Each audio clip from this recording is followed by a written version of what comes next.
Good evening, dear friends and wonderful neighbors. Thank you for coming to recognize the years of service that our neighbors were willing to give as young people around the world.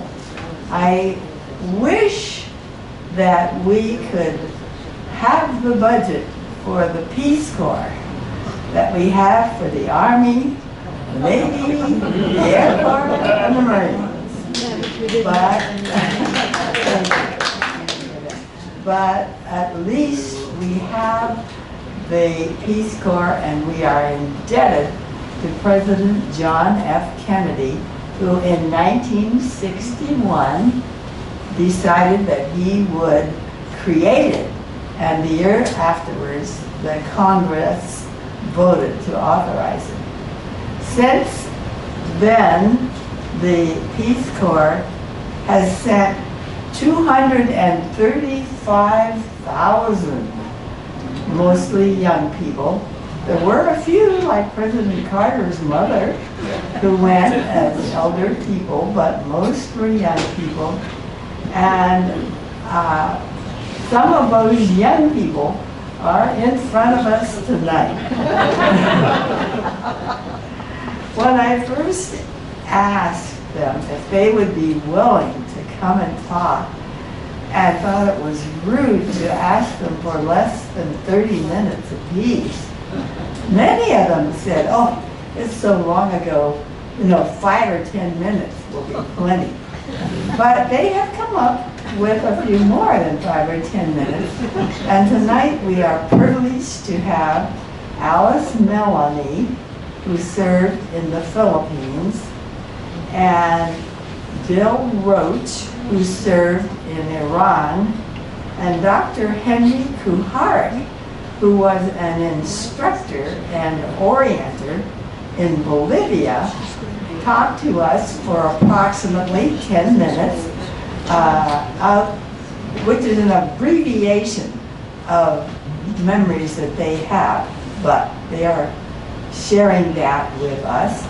And then Jim Hitter, who with his wife Carolyn served not one, but Sierra Leone, Yap, which was part of the Micronesian archipelago, and Kazakhstan.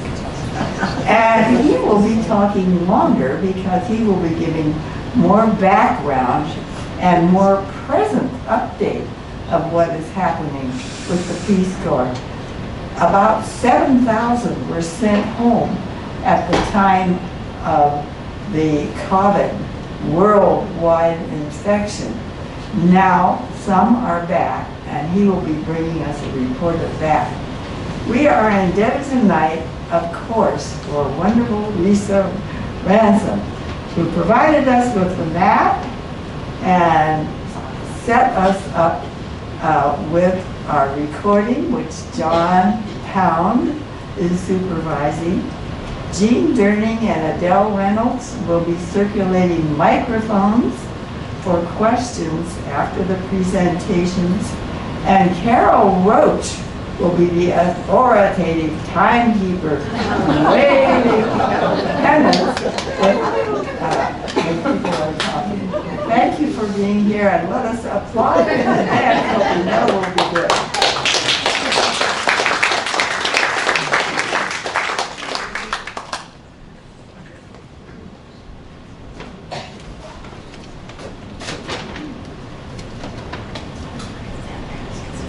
I am instructed to wear a mask this evening, and so I just want to know, can you all hear me clearly? Yes. If there's a problem, I can go to a holding limit and hold, so just let me know.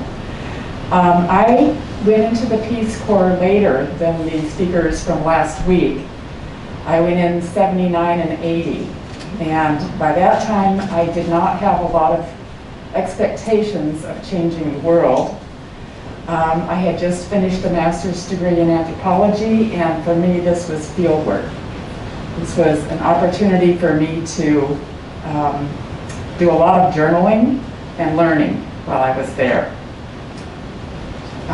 It was a recession in the United States, so it was a perfect time to volunteer for the Peace Corps. My host father and I was assigned to the Philippines, and I was living in Dupax del Norte, which is in the northern Ilocos part of the northern Philippines.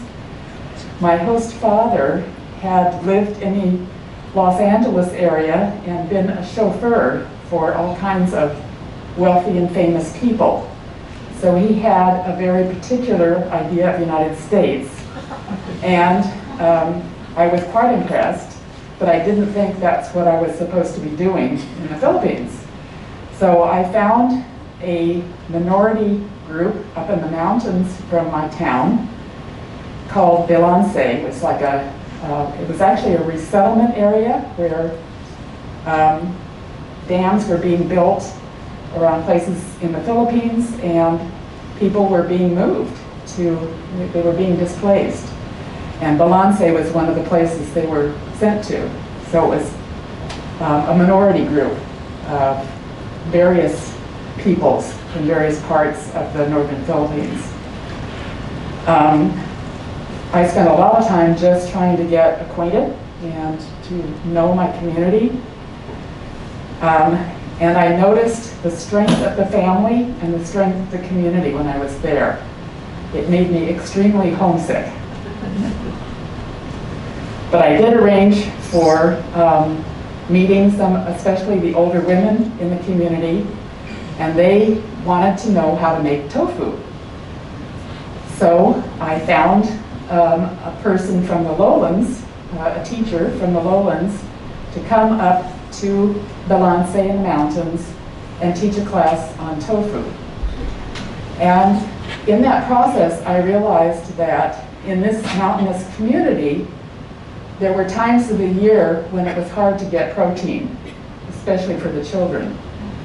The summer for them was the spring, like February to May, and that's when the parties happened, and that's when the chickens were killed, and that's when everybody got a lot of nutritious protein. The rest of the year, especially during the rainy season, it could be a little bit scarcer. So I realized that was one of the problems in the community where I lived. So I finally, towards the end, realized that USAID in Manila had a bunch of red rice, which was especially higher in protein and also adapted to mountain places. And I was able to ask them if I could get a bag of seed rice, and they gave it to me.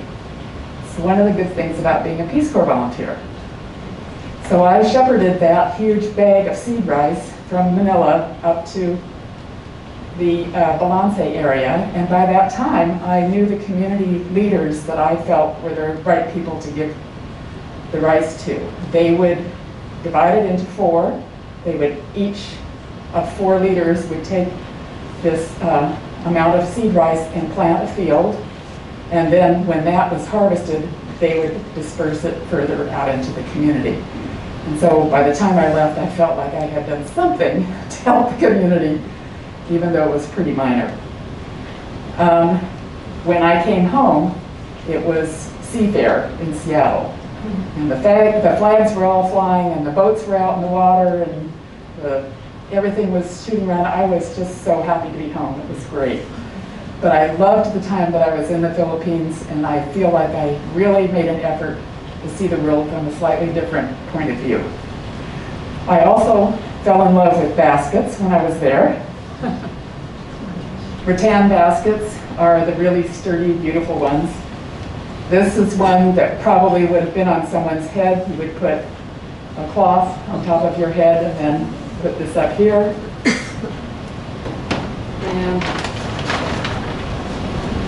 this kind of basket was often, the homes up in the mountains were beautiful wooden structures with thatched roofs. And the rainy season can be pretty rainy. So people would put seed rice in here, and hang it over from the rafters over the fire. And that would keep it dry through the rainy season. And that's my presentation.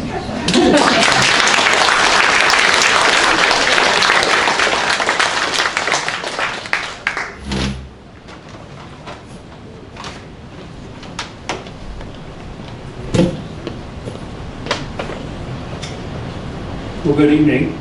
And again, Mary Margaret, thank you so much for inviting us to do this. This is a real treat for us. You asked us 3 questions that we should respond to, and so that's what I'm going to do, is to respond to your 3 questions. First of all, can you all hear me? Okay. Sounds like somebody can't. You want me to?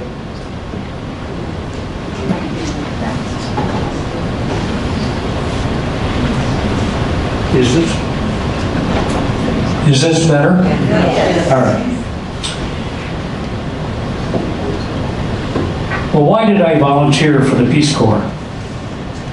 In 1964, when I volunteered, I wanted to find a way to serve my country besides serving in Vietnam. I was very much against our being in the war in Vietnam, and I wanted to do more than just go to protest marches. I was hungry to learn and live in a different culture. That was beyond my middle-class American experience. I wanted to connect with people who were unlike me.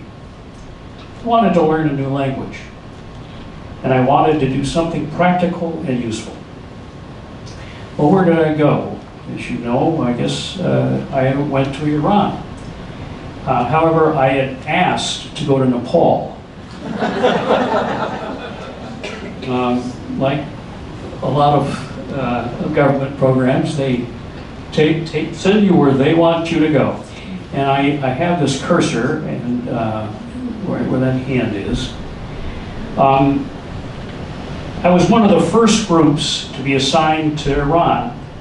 However, first I was sent to Logan, Utah, to Utah State University in northern Utah for community development and language training.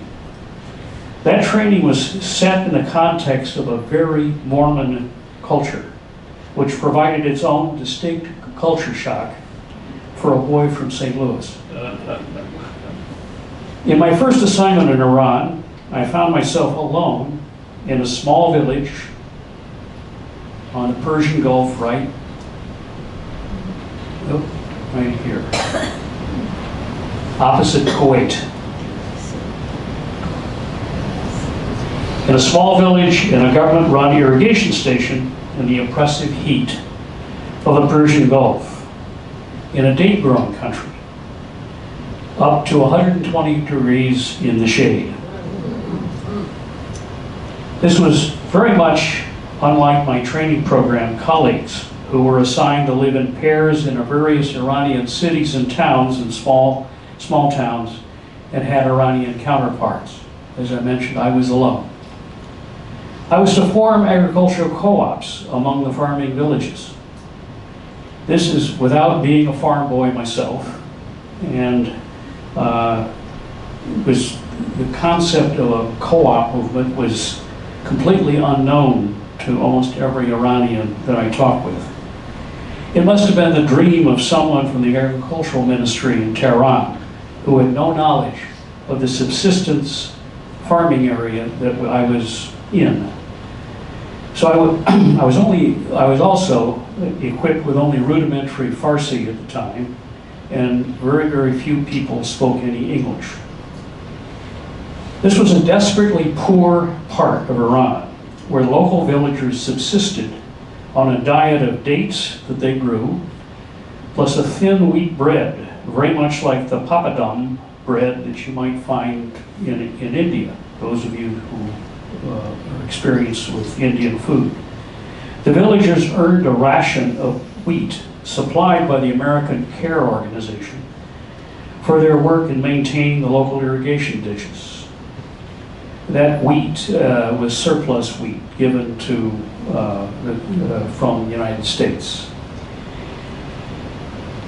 I figured out that after a few very abortive attempts with local villagers, that I was not given a realistic assignment, and I had to create something else.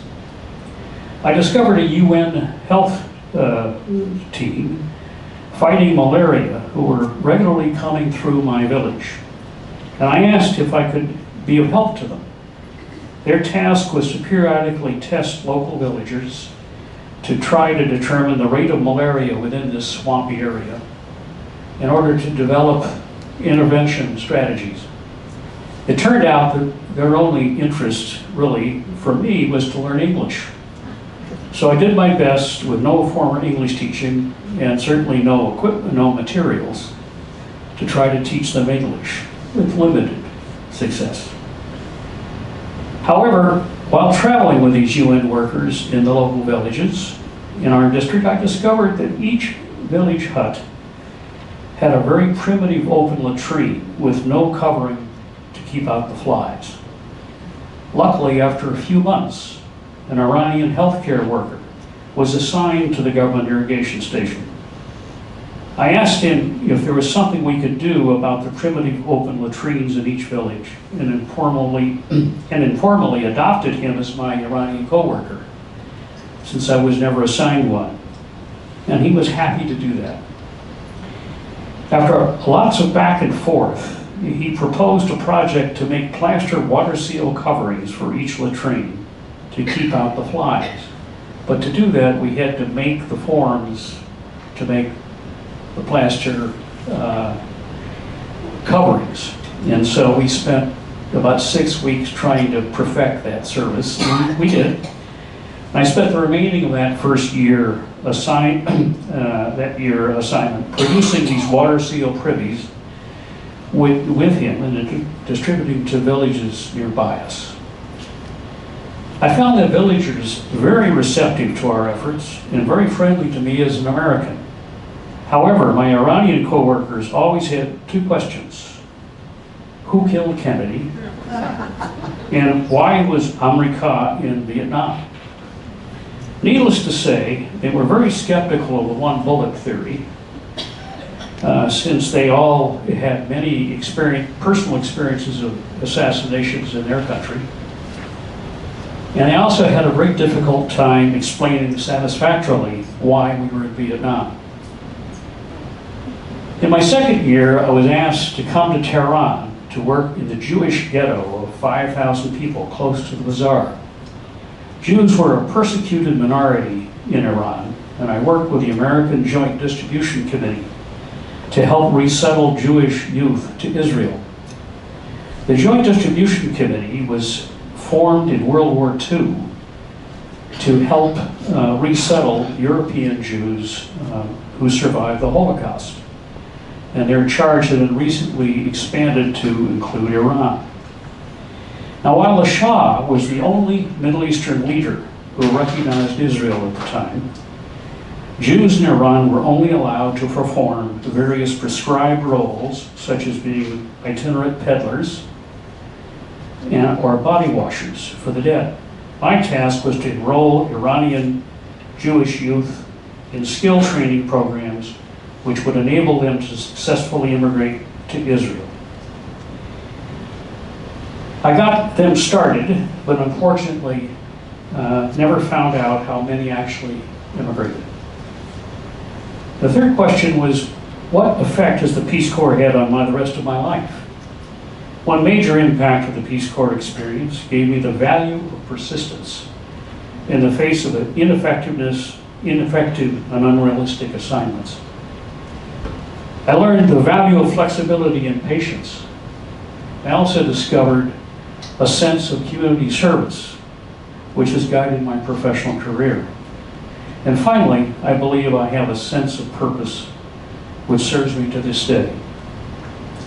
I have one story to tell, if I have time.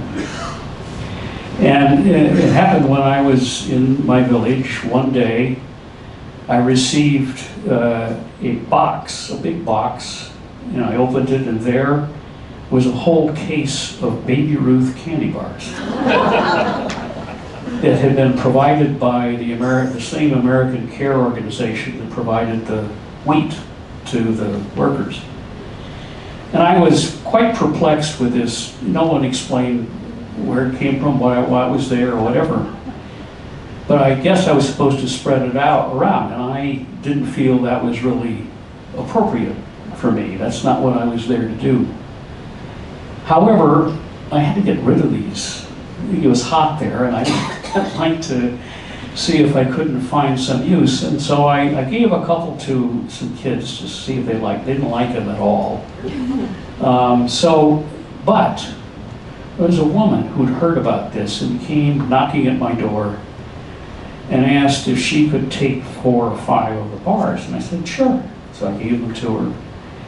And then about 3 or 4 days later, she came back and wanted to know if she could have 4 more bars. And I said, well, what do you do with them? And she explained that she would take them, unwrap them, melt it down, and then serve it over rice to her family. So I was so impressed with her creativity that I gave her the whole case. I clearly believe I gained more from my experience in Iran than I was able to give to Iranians by my presence there. Thank you.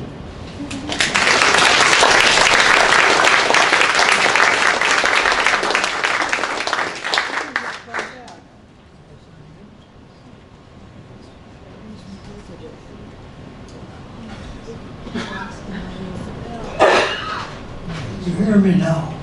Good.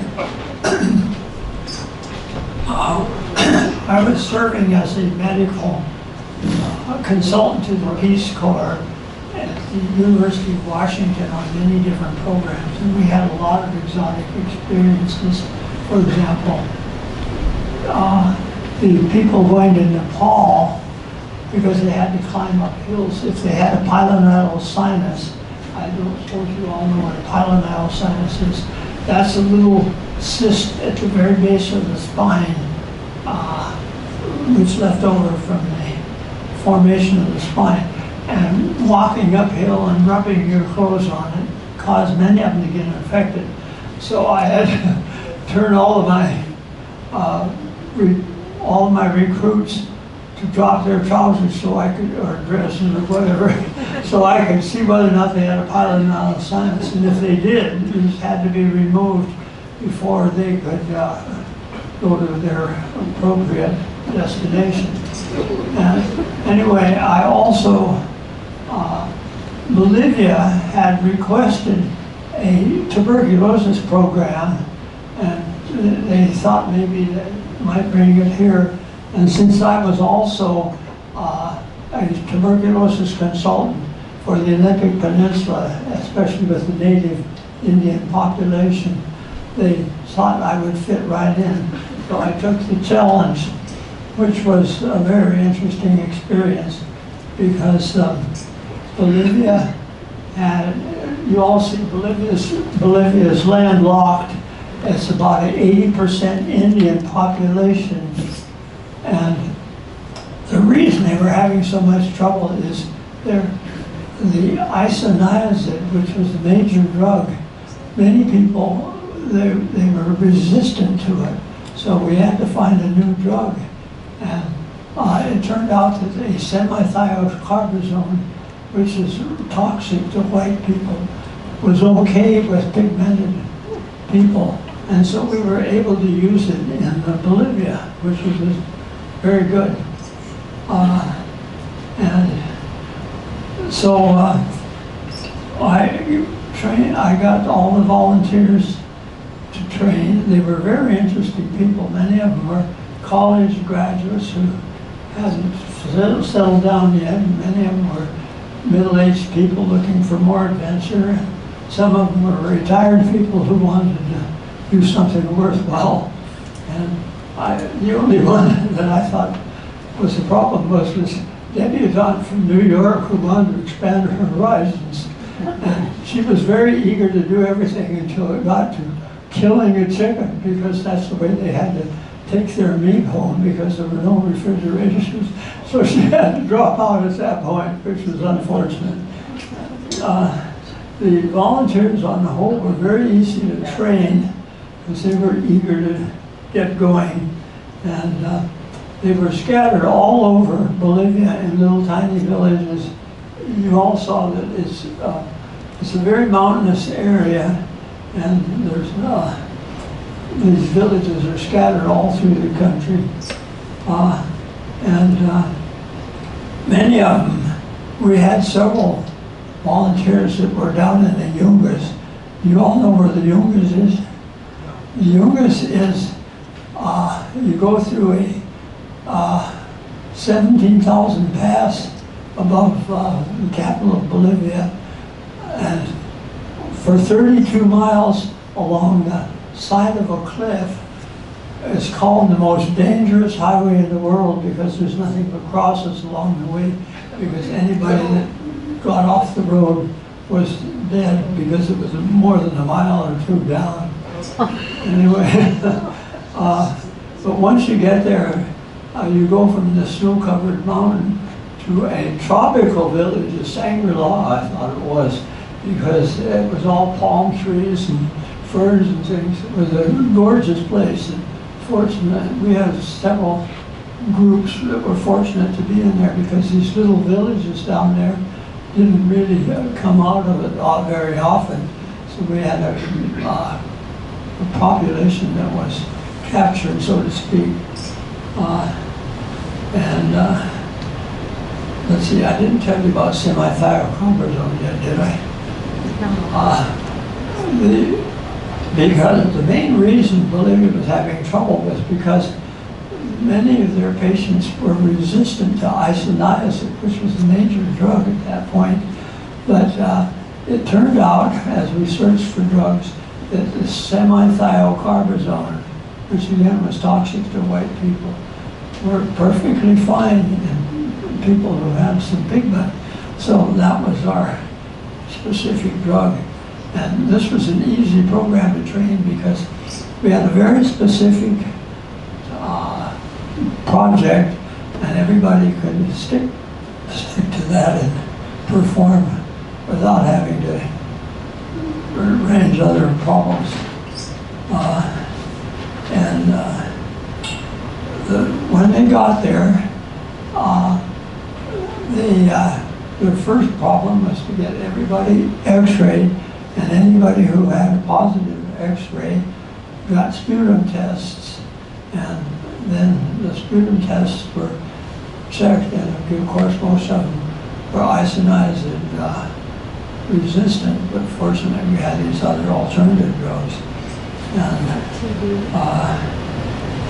it was very interesting because in these little small villages, the volunteers were able to live very close to the population so they could monitor whether or not they were taking their drugs properly. Because if you miss a number of doses, that's what helps to get resistance. So, but by the time they left 2 years later, I think they had pretty much eliminated all the new cases, so that we still had some on treatment, but it was a very successful program because it was so well defined. We had good volunteers, and I think that's enough.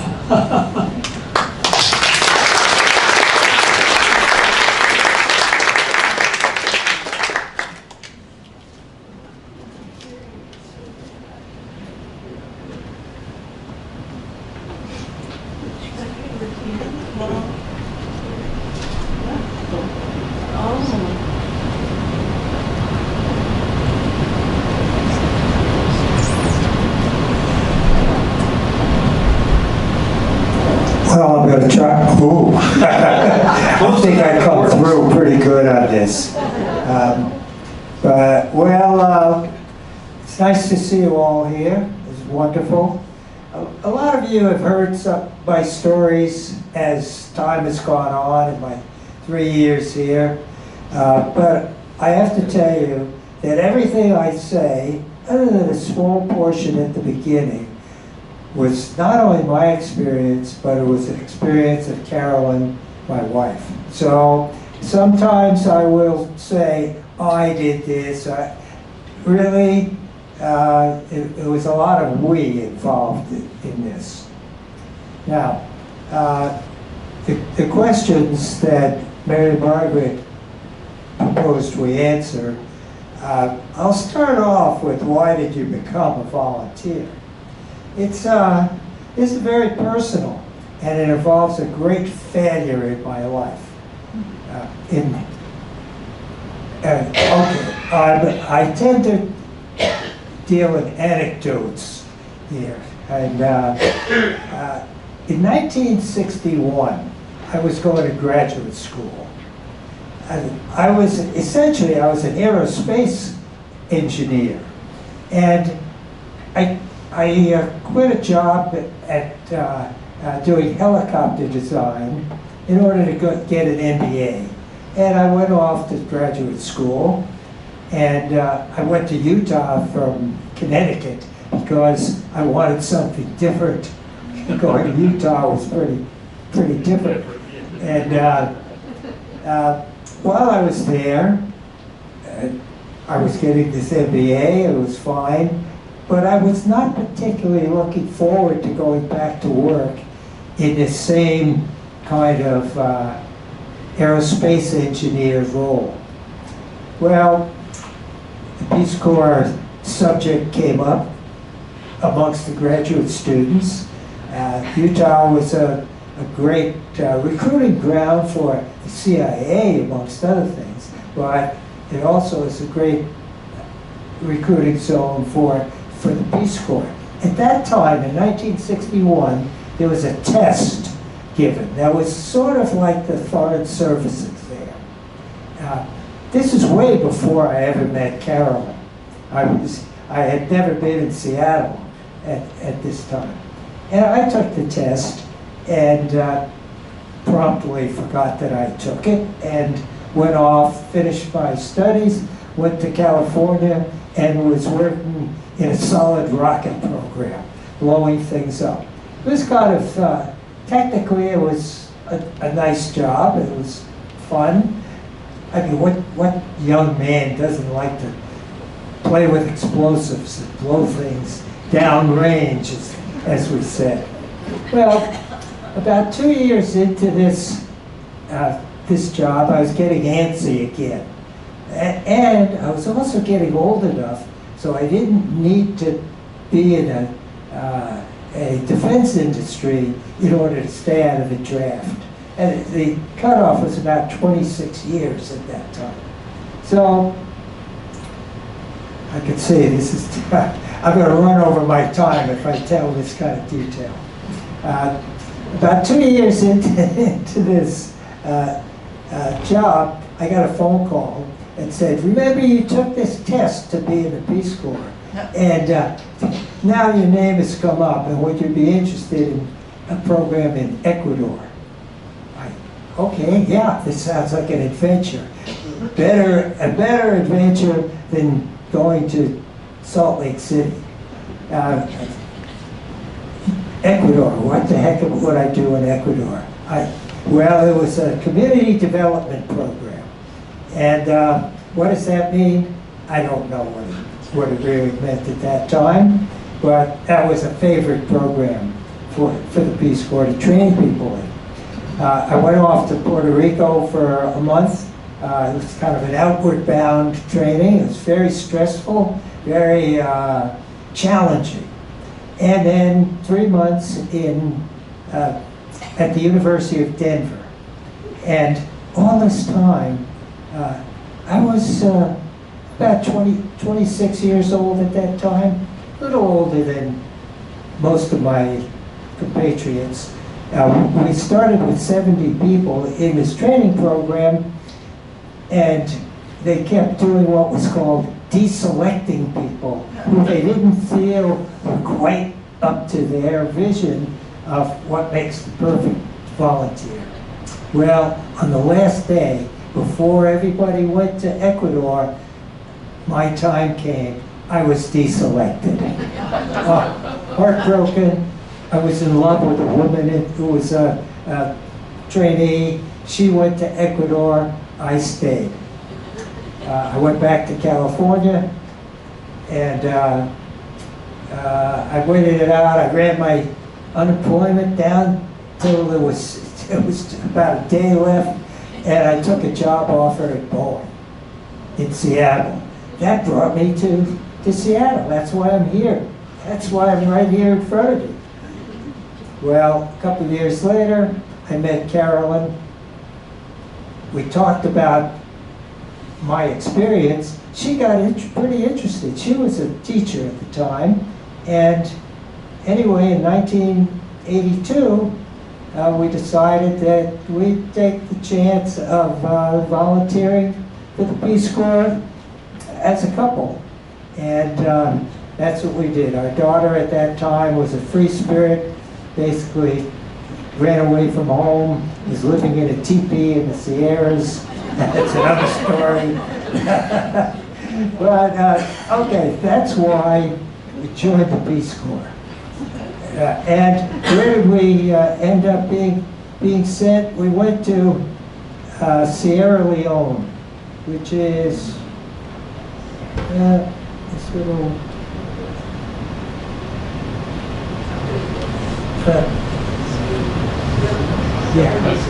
this little spot. This map is a little out of proportion. Sierra Leone. I had never been a teacher before, but I got assigned to be either a science or a math teacher. And Carolyn, who had at that time been teaching about 15 or 18 years, was assigned as a teacher trainer. She was perfect for her job. I was not perfect. I was scared out of my wits to go in front of a class of kids and try to teach math. I'd never taught math. I'd never taught anything. And, you know, it was a heck of a challenge. I sweated. This was a very uncomfortable place, and the ups and downs of our time there, the struggle to get clean water, the struggle to keep our wits about us, everyday life, the struggle to get your clothes clean, to deal with hiring people to do simple tasks. We had to hire a guy to cook for us and so on. And we didn't want to do that, but we were told flat out that because we were big men, Carolyn was a big man too. That's kind of funny. I was called Mr. Jim. Carolyn was called Mrs. Jim. Yeah. Anyway, we worked through these ups and downs and managed to get through this tour in Sierra Leone. Well, Carolyn had taken a leave of absence from the Lake Washington School District.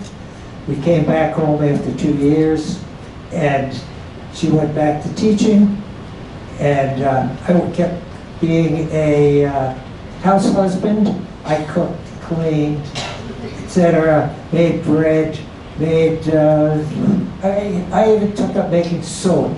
I made pottery. All those kind of things that guys do when they too much time on their hands. Anyway, 10 years later, Carolyn retired in 1992. She retired from teaching after 30 years. And we decided we'd try it again.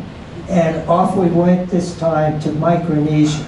Now, I would like to show you where Micronesia is on this map, but I cannot. It's not there. All the islands, all the little islands in the Pacific that would be out in this area, out here in this area, This map is not up to it. So we were in the what is called the Federated States of Micronesia, on the island of Yap, Y-A-P.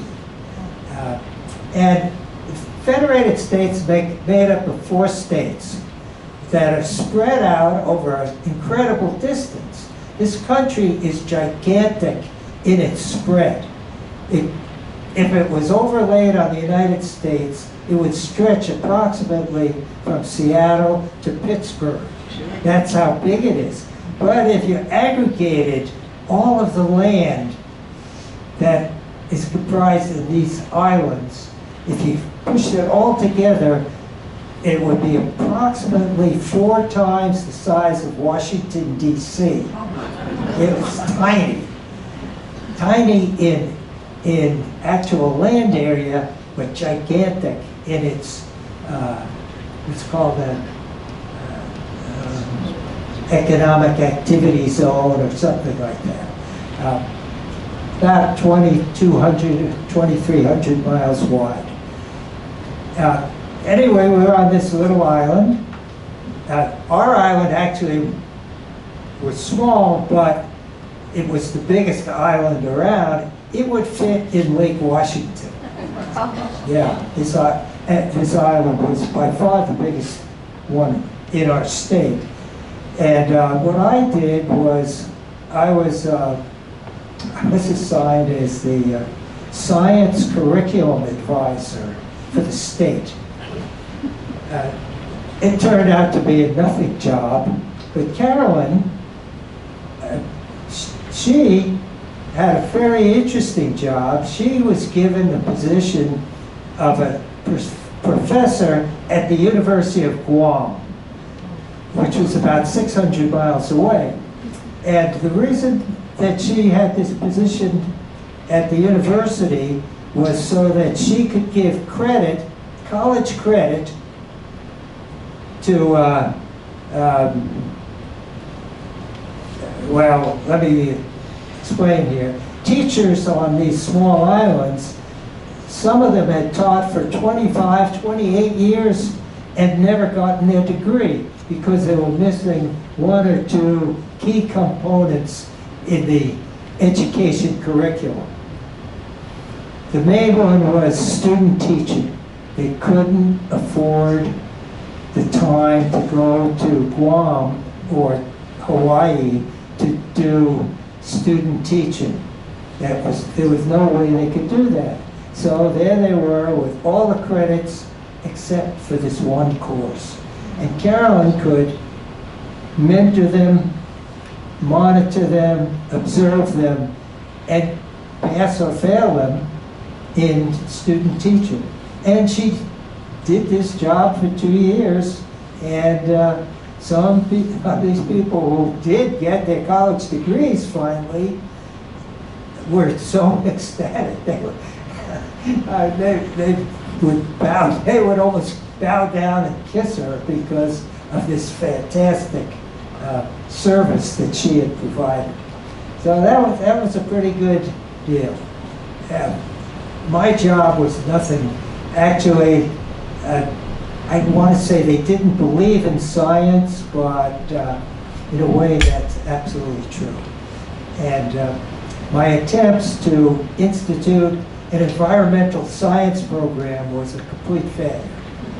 I tried, and I did some other things too, and we had a great time there. For us, it was a piece of cake. Carolyn was getting her full-time pension from the Lake Washington School District, plus we were getting our stipend in this place, and we lived a pretty good life, I have to say. In all these cases, we were able to travel regionally. So when we were in Micronesia, we traveled to the Philippines and Thailand and Bali and so on.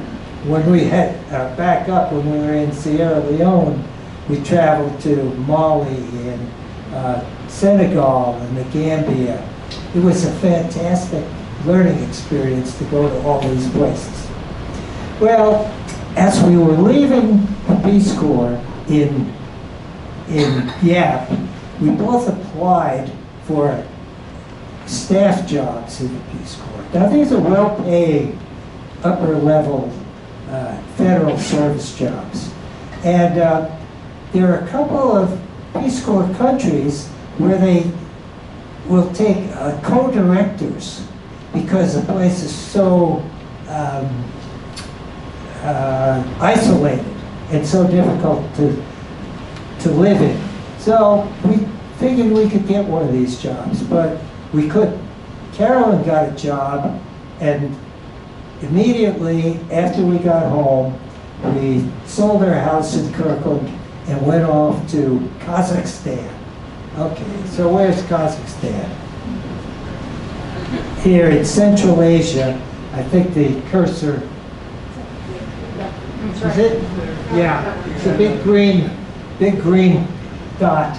It's the largest landlocked country in the world. It's also, it's about the same size as Micronesia from end to end. But it's got more like 20 million people instead of 100,000 people. And it had just, we were there in 1995 to the end of 1997, and Carolyn was what was called the Associate Peace Corps Director. She was in charge of the education program there. And under her, there were about 50 education volunteers spread around this immense country. The country is about 3 times the size of Texas. And this is the former Soviet Union. The Soviet Union had broken up in 1991. And they were just learning to be independent. And it was a very interesting place that was in constant foment, and things changed every day. And it was, but we were living, again, we were living the life of privileged embassy workers. We went to the Marine Ball and all that kind of stuff. It was a completely different experience than being a volunteer. But I have to say that when we left there, we both said we would have rather been volunteers here doing our thing, our volunteer thing, instead of living this high life. It just, it wasn't particularly satisfying to live that life of a privileged American. Anyway, I guess you now know where we went. I guess you know what we did do as volunteers, but what effect did it have on our lives? Well, I'll tell you what. For me, it's the reason I'm here in Seattle, the reason I met Carolyn, because of that failure in that initial program. I cried my eyes out, I have to tell you. A grown man crying that hard and that for that long, not pretty. But there I was in that situation, but eventually it turned into being right here in Horizon House. So, you know, here it is. This is a lot of good has come out of this. Now, I want to take a little time, if I have some. Do I still have time? Okay. Instead of going into the general stuff about the Peace Corps, they're now in about 40 some odd countries again. They're building back up. There are jobs open. Carolyn and I were in our 50s, 40s and 50s, and there's room for people who are older. The oldest volunteer ever was, I think, 86 years old, a woman who went to Morocco. Lillian Carter, I wrote down somewhere, what the heck was that? I think she was 68 when she served in India. Questions, please. Anybody with questions?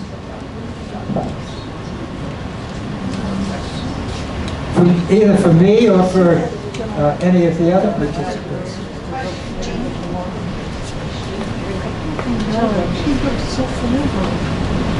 So Jim, are you saying that the Peace Corps is still recruiting people? Definitely. They are Sending them? definitely recruiting people. Absolutely. They're in about, everybody was evacuated in 1991, or not 1991, 2021, at the beginning of COVID, and now they're 40 countries at least, but there are others in training going back to countries, and some new countries. They're going to Vietnam for the first time.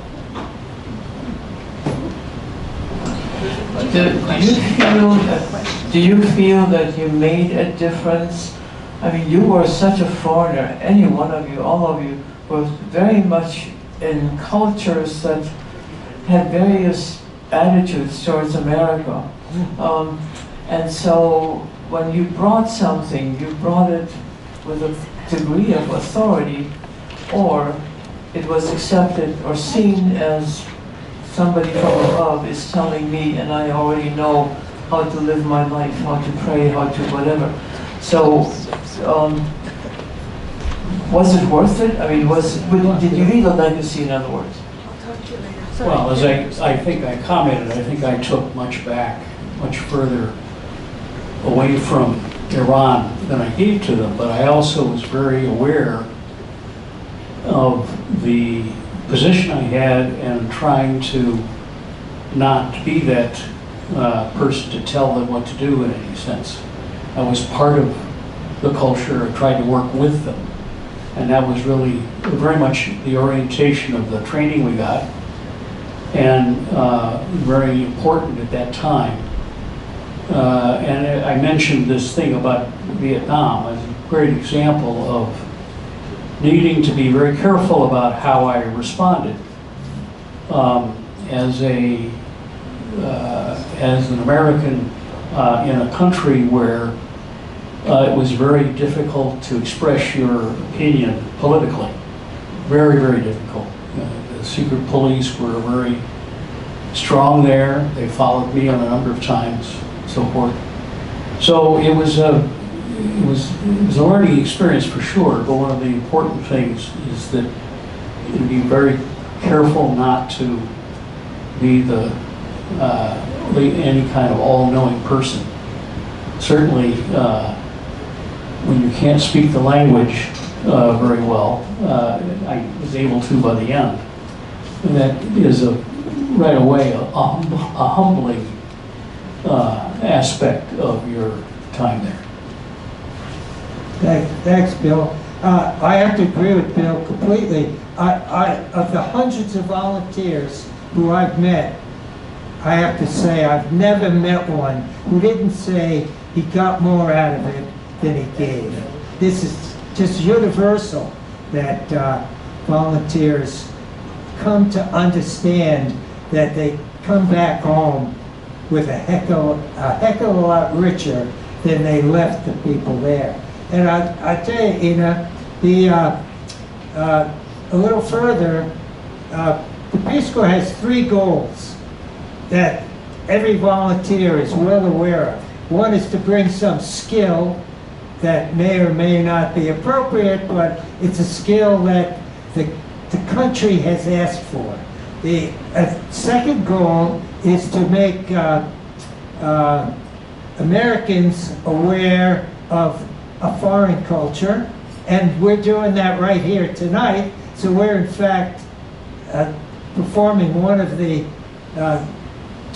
goals, and the other one is to make the host country a little more knowledgeable about Americans as human beings. You know, it's way too easy for people in these foreign countries to picture Americans from wrestling TV things or sex movies. This is very common, and to see guys who actually struggle to find a place to go to the bathroom, who struggle for the simple things in life just like them, it really pays off.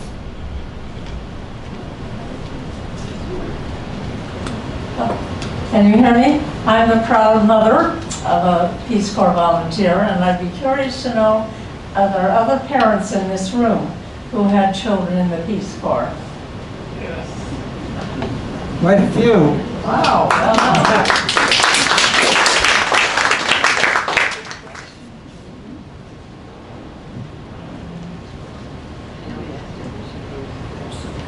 Bill, I believe, mentioned the CIA training.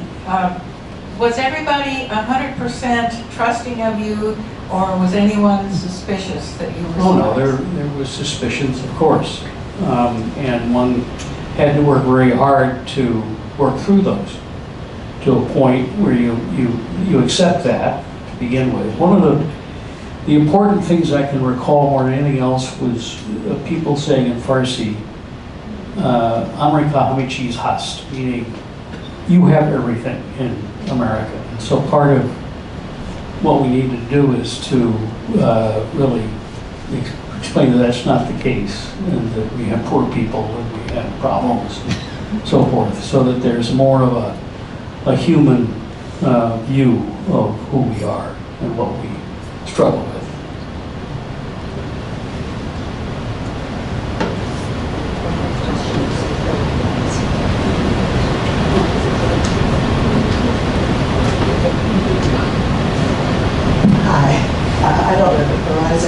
But I'm a visitor, and like this. Okay, can you hear me now? I served in Peace Corps from 2012 to 2014, and joined when I was 72 years old. And just last week, my fellow volunteers, about 6 of them, came to Seattle. We had a wonderful time together. I'm twice their age. But it didn't matter in Peace Corps. And I think it was a wonderful thing to have an older person there, particularly in the country where I served, in Samoa, where teachers had to retire if they were 55 years old. I was a teacher. So they kind of overlooked my age. But it did show that an older person could do something other than sit on their porch and be waited on. And I think that it was a good example for people there. So I certainly learned a lot. And I would encourage other people who are in my age group to give it a try. It was, I think, the most enriching experience I've had in, well, maybe in my whole life. It was just really fantastic. So give it a try. I second and Peace that. Corps is recruiting volunteers. I'm sorry.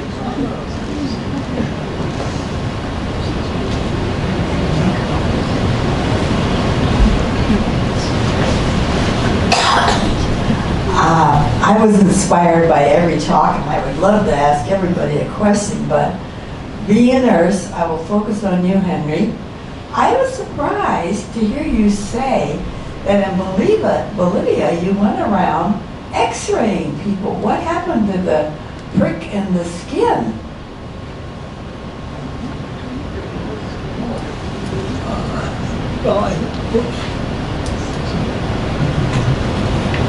Yeah, we had to x-ray them in order to know whether or not they might have active TB.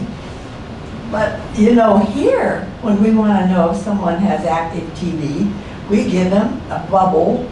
Right, but you know, and most of us, I think, that are in medical fields, were given BCG, which inactivates that. But they didn't have BCG, I'm sure. But we had to really dig in and find out what their x-ray status was so that we knew which ones to follow. And as a matter of fact, we did such a good job of controlling their tuberculosis that Bolivia was embarrassed and they didn't want the program back again. But they didn't need us, of course, by that time.